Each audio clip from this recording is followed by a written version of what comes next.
We'd been talking about this trip for months, and now that we were finally out here, it felt like we'd picked the perfect spot. It was me, Rob, and the usual crew out for our annual camping trip in the mountains. We'd been doing this for years, but every time we tried to find somewhere more remote, more off the beaten path. This year, we really outdid ourselves. This valley felt like we were the first people to ever set foot here. The place was surrounded by thick trees that went on for miles. No trails, no sounds, except for the occasional wind rustling through the branches. It was the kind of quiet you don't get anywhere else, the kind that made you realize just how far away from everything we were. The guys were already joking about how we'd really disconnected this time. No phones, no signals, just us and the wild. We got to work setting up camp. Tents went up, a fire pit got built, gear was unloaded. It was a routine for us by now, but it always felt good, like we were pros at this wilderness stuff. The sun was still hanging in the sky, casting a warm light over everything, and I remember thinking, yeah, this is going to be a good week. The isolation didn't bother us at all. It was part of why we came out here. No people, no noise, just nature, and the freedom to do whatever we wanted for the next few days. We already knew that there were caves in that region, and relatively close to where we camped, we spotted a large and inviting cave. So we thought, why not? We went inside and explored it a bit, but there was nothing of interest, so we decided to go back. When we got back to camp after exploring the caves, something felt off right away. At first, none of us really said anything. We just stood there, staring at the empty clearing where our tents were supposed to be. It was like we were waiting for our stuff to magically appear again. The entire campsite was gone. No tents, no backpacks, no food. Everything we'd set up that morning had just vanished. At first, I thought maybe we had gotten turned around somehow, like we'd come back to the wrong spot. It didn't make any sense, but the alternative didn't either. We split up and checked the area around us, thinking maybe there was some mistake. But after a few minutes of walking in circles, it was clear. This was the right spot. The fire pit we built was still there, but everything else had just disappeared. There were no signs of an animal tearing through our stuff, no trash left behind, no mess, just faint footprints in the dirt leading off into the woods. It was the weirdest feeling. One minute we were joking around, the next we were standing there, dumbfounded, trying to figure out how the hell everything we had brought with us was just gone. We weren't in panic mode yet, but there was definitely a tension growing between us. Nobody wanted to say it out loud, but the situation was sinking in. It was late afternoon, the sun was starting to dip, and we had no supplies, no shelter, and no clue who or what had taken our stuff. With no gear and the sun already setting, there was really only one option: the cave. It was the closest thing to shelter we had. Nobody was thrilled about it, but we didn't exactly have a choice. We gathered whatever firewood we could find, carried it over to the entrance, and set up a small fire. The flames flickered weakly against the cave walls, barely pushing back the thick darkness that seemed to press in from all sides. We sat in a rough circle, the crackling of the fire the only sound around us. At first, we tried to stay upbeat, throwing out wild theories about what could have happened to our stuff. Maybe some pranksters had found our camp and decided to mess with us. Maybe animals had somehow dragged everything off, though that didn't explain the tracks we found. Our friend Jake, who had brought his handgun, kept saying there was nothing to worry about. "We're armed, we'll be fine," he said, patting his holster. I could tell he was trying to keep everyone calm, but it wasn't really working. The more we talked, the more the nervous laughter faded. It started to sink in that we weren't alone out here, not really. The faint tracks we'd seen led somewhere, and we had no idea who, if anyone, had made them. We weren't dealing with some random mistake or a wild animal. Someone had been through our camp and taken everything we had. As the night dragged on, the fire didn't feel comforting anymore. It wasn't like the usual isolation we felt on these trips, that peaceful, freeing kind. This was different. What if whoever, or whatever, took our stuff came back? We were huddled around the fire, trying to make sense of everything when we heard it. Footsteps crunching through the leaves outside. They were slow, deliberate, getting closer and closer. Every single one of us froze, eyes locked on the cave entrance. For a second, I think we all thought the same thing. Whoever took our stuff was coming back. Then, just as the footsteps stopped right outside, a figure stepped into the firelight. It was an old man, dressed in worn hunting gear, with a rifle slung over his shoulder. He raised a hand in greeting, looking a bit surprised to see us there. "You guys all right?" he asked, his voice low and gravelly. We all let out a breath we didn't realize we were holding. The tension broke a little as we scrambled to explain what had happened, how we'd gone out exploring, only to come back and find our entire campsite cleaned out. The old man listened quietly, nodding every now and then. When we finished, he scratched his chin, glancing out into the darkness behind him. "Well, I didn't see anyone, but I did hear some noise earlier." We asked if he'd seen any signs of other people out here, but he shook his head. "Nope, just me. Didn't even find any game to hunt, so I'm heading back now." After a few more minutes of small talk, the old hunter tipped his hat and headed back into the woods.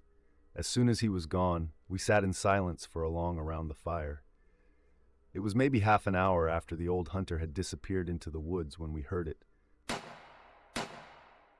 Two sharp gunshots echoing through the forest. The sound cut through the quiet night like a knife. We all jumped, staring at each other with wide eyes as the realization hit. The hunter had said he didn't find any game. So what the hell was he shooting at? No one said a word for a moment, the silence between us as thick as the darkness outside the cave. Then someone whispered, "We should put the fire out." No one argued. It made sense. If something was out there, the last thing we wanted was to be lit up like targets. One by one, we stomped out the flames, the last bit of warmth fading into the cold night air. Now without the fire, the cave was pitch black. We could barely see each other, but we could hear everything. The wind rustling the trees, the occasional crack of a twig snapping in the distance. We all sat completely still, barely breathing, listening for any other noise. What if the gunshots weren't just random? What if someone or something was out there, watching us? My mind raced with possibilities, none of them good. The isolation we'd once loved now felt like a trap. We didn't know what was out there, but we weren't taking any chances. So we waited, motionless, silent, and scared, for the rest of the night, hoping daylight would bring some kind of relief. At first light, we didn't waste any time. None of us said it outright, but we all knew we weren't sticking around for another night in that valley. We quickly packed up whatever little we had left, barely talking, and set off on a different trail than the one we came in on. No one wanted to risk running into whoever, or whatever, might have been out there last night. The hike back to the car felt much longer than it should have, every snap of a branch or rustle of leaves keeping us on edge. But as soon as we saw the car up ahead, a wave of relief washed over us. We piled in without a word, and the second the engine started, we were on the road, heading home. No one spoke much on the drive. We were too exhausted, mentally and physically. The camping trip we'd been so excited about had turned into something none of us could explain, and we were all just glad to be leaving it behind. As the mountains faded into the distance, I knew one thing for sure. None of us were ever going back to that valley again.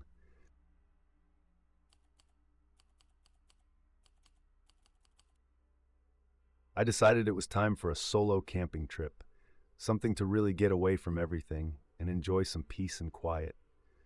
I picked a remote spot in the woods that I'd heard great things about, near a lookout point that promised amazing views. Setting up camp was pretty straightforward. I found a nice spot and got my tent ready, taking in the fresh air and sounds of nature around me. The first few days were just what I needed. I spent my days hiking the trails, enjoying the scenery and the sounds of birds chirping and leaves rustling. At night, I'd sit by the campfire watching the flames dance and just soaking in the stillness. It felt good to be out there, just me in the wilderness, with no distractions. I really enjoyed the time alone, using it to think and recharge. Everything felt perfect for a while, and I was glad to be away from the chaos of everyday life. On the fourth afternoon, I was just about finished setting up camp and getting a fire going when I heard it. A woman's scream echoing through the trees. It was sharp and full of panic, sending chills down my spine. I froze for a moment, caught between fear and the instinct to do something. Grabbing my flashlight, I took a deep breath and stepped into the forest, trying to follow the sound. The woods felt heavy and silent, every step I took making me more uneasy. I searched for what felt like forever, pushing aside branches and trying to stay calm.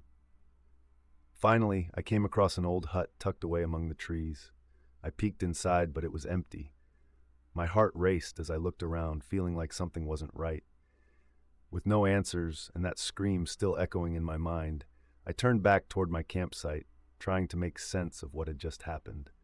When I got back to my tent, I was hit with a wave of confusion. There, huddled inside, was a terrified woman. My heart raced as I tried to process what was happening. "What's going on?" I asked, trying to keep my voice calm despite my own nerves. She looked up at me, her eyes wide and filled with fear. Her voice trembled as she began to explain her story. "I live in a hut nearby with my husband," she said, her words rushing out in a mix of fear and disbelief. "He just left to grab something from town, and I thought everything was fine." Then her expression shifted, and I could see the panic rising in her again. "But then I heard a car coming. It was so soon after he left, and it just felt off. I peeked out, and there was this guy in a black jacket trying to break into the front door."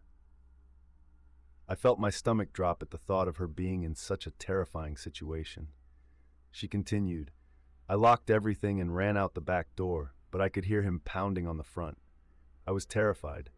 I just ran, hoping to find someone who could help. When I saw your campfire, I thought maybe you were a hunter who could protect me. But when I got here and realized you were just camping, I didn't know what to do."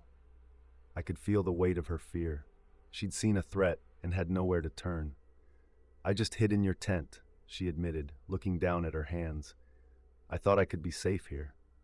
It was a lot to take in, and I knew I had to keep her safe. As the woman finished her story, she looked at me with pleading eyes. "Please, you have to put out the fire.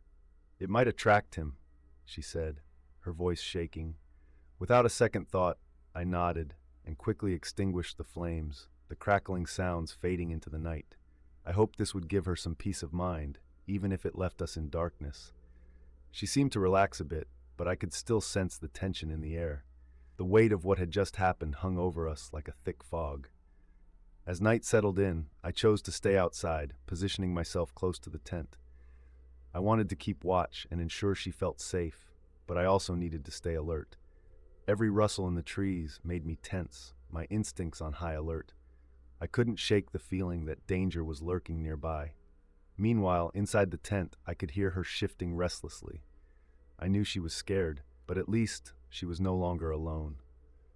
The night felt endless, filled with a heavy silence that only heightened our fears. As the sun began to rise, light filtered through the trees, slowly illuminating the campsite. I felt a wave of relief wash over me, mixed with exhaustion from the tension of the night. I took a deep breath and started unpacking my gear, focused on getting everything ready to escort the woman back to her home. When she finally emerged from the tent, her face looked a bit more relaxed, though traces of fear still lingered in her eyes. I could tell she was shaken, but also grateful to have made it through the night with someone watching over her. We set out together, the early morning light guiding our path. The journey back was quiet, filled with unspoken gratitude. We exchanged glances but didn't say much. Words felt inadequate after everything we'd been through. I could sense we both understood the weight of the ordeal, and for now, that shared experience was enough. All I wanted was to get her home safely, to help her leave the fear of the night behind. When we finally arrived at her home, the sight of her husband and a couple of policemen waiting anxiously brought a wave of relief. The look on her husband's face shifted from worry to gratitude as soon as he saw her. I could tell he had been worried sick. He'd already reported her missing and had called the police, who had been searching the area since the previous night. He rushed over, pulling her into a tight embrace. I stepped back, giving them a moment, but I could hear her husband expressing deep gratitude to me for helping her. The policemen approached too, thanking me for looking out for her. Their appreciation felt genuine, and it was nice to hear that my actions had made a difference. As I made my way back to my campsite, I felt a sense of fulfillment settling in. It was a strange mix of emotions. While I had initially sought solitude, I realized that helping someone in distress had brought its own kind of peace. I may have gone into the wilderness for quiet reflection, but in that moment, I felt like I had done the right thing.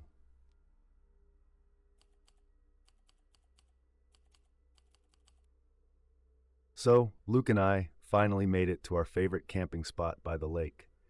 It's a place we've been coming to for years, where we've spent countless weekends fishing and just hanging out. Setting up camp felt great. We knew exactly what to do, and it was nice to fall into that familiar routine. While we were pitching the tent, I caught sight of a guy walking along the edge of the clearing. He looked kind of odd, dressed in these old, ragged clothes that definitely hadn't seen better days. I thought I'd be friendly, so I gave him a nod, hoping he'd at least acknowledge us. But he just stared for a second, expressionless, before turning around and heading back into the woods. It felt strange. This campsite has always felt like a second home to us, filled with good memories. But that guy's cold stare stuck with me. We tried to brush it off, thinking he was probably just another camper like us, but I could feel this weird tension in the air. As night fell, Luke and I settled around the campfire, soaking in our first evening under the stars. The flames danced and crackled, and for a moment, everything felt right. But then I heard it. A rustling in the woods, followed by a low whistle that made my skin crawl. I glanced at Luke, but he seemed lost in thought, staring into the fire. The whistling came again, repeating every few minutes from different directions. My heart started racing. I grabbed the flashlight and stood up, scanning the dark edges of the clearing. Nothing. Just shadows and trees. We tried to ignore it and went to bed, but that eerie sound kept going, now closer to the tent.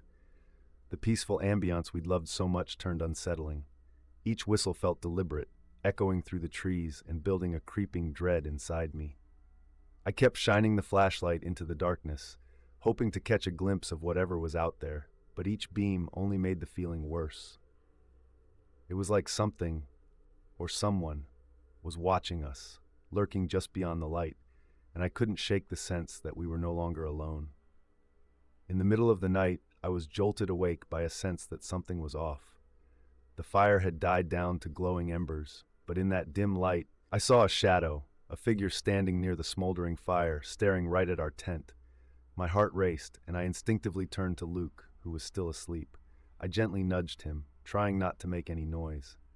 "Luke," I whispered urgently, "wake up." He stirred, blinking into the darkness. I pointed toward the figure. For a moment, we just lay there, frozen in fear, watching it. The fire flickered, casting an eerie light that made it hard to tell what I was seeing. The figure was tall and cloaked in darkness, and the way it stood so still sent chills down my spine. Time felt like it stood still as we held our breath, unsure of what to do. The figure didn't move or say anything, just stared, as if it were waiting for us to make the first move. After what felt like an eternity, it slowly turned and walked back into the woods, vanishing into the trees without a sound. We lay there wide awake, staring at the ceiling of the tent, our minds racing. Had that been the stranger from earlier? What was he doing back here? The silence of the night felt suffocating, and I could barely hear Luke's breathing next to me. We both knew we should probably talk about what we'd just seen, but no words came. I kept replaying the figure in my mind, the way it had stood so close, as if it had been watching us the entire time. As dawn broke, the light crept into our tent, pulling me from a restless sleep. I felt an uneasy knot in my stomach as I nudged Luke awake. "We should check outside," I said, still feeling the weight of last night's events. We crawled out, and right away something felt off. The first thing that hit us was the sight of the fire pit. It was all messed up. The embers were scattered, and it looked like someone had been poking around in there. My heart sank as I stepped closer, scanning the ground. Then I noticed the footprints. They were big, much larger than either of ours, and they led around the campsite, tracing a path that seemed to circle our tent. I glanced at Luke, and I could see the worry in his eyes. "Dude, these weren't here last night," he said, his voice barely above a whisper. I crouched down to examine the prints, my mind racing. They looked fresh, the edges still clear in the morning dew. The realization hit me hard. Someone, or something, had been lurking near us while we slept. Maybe we should pack up and get out of here, I suggested, looking around nervously. Luke nodded, his face pale. The thought of staying even a minute longer made my skin crawl. There was no denying it. We weren't alone in this remote wilderness, and whatever had come into our camp had crossed a line. The excitement of our trip had vanished, replaced by a heavy dread that clung to us as we realized we needed to leave. Fast. We moved through the campsite in a tense silence, grabbing our gear and stuffing it into our bags as quickly as we could. The usual banter and excitement we shared during these trips were gone, replaced by a thick, heavy feeling of dread. I could feel my heart racing as we hurried. The once comforting woods now felt hostile. I caught a glimpse of our familiar clearing, and it hit me hard how different it felt. The tranquility that used to surround us was replaced by a sense of danger. We both knew that staying another night wasn't an option. The thought of lying awake, wondering what might come next, was unbearable. We worked quickly, loading up the car with our gear. The decision to leave felt right, almost instinctual, like a warning from deep within. Whatever had been watching us was still out there, and we needed to put as much distance between us and that unsettling presence as possible. As we finally got in the car and started the engine, a wave of relief washed over me. As we drove away from the campsite, silence hung heavily between Luke and me. The night's events replayed in my mind, each moment more unsettling than the last. Just remembering what had happened made me feel sick, but at least I didn't feel in danger anymore. And after that event, we were scared to go camping elsewhere for a long time.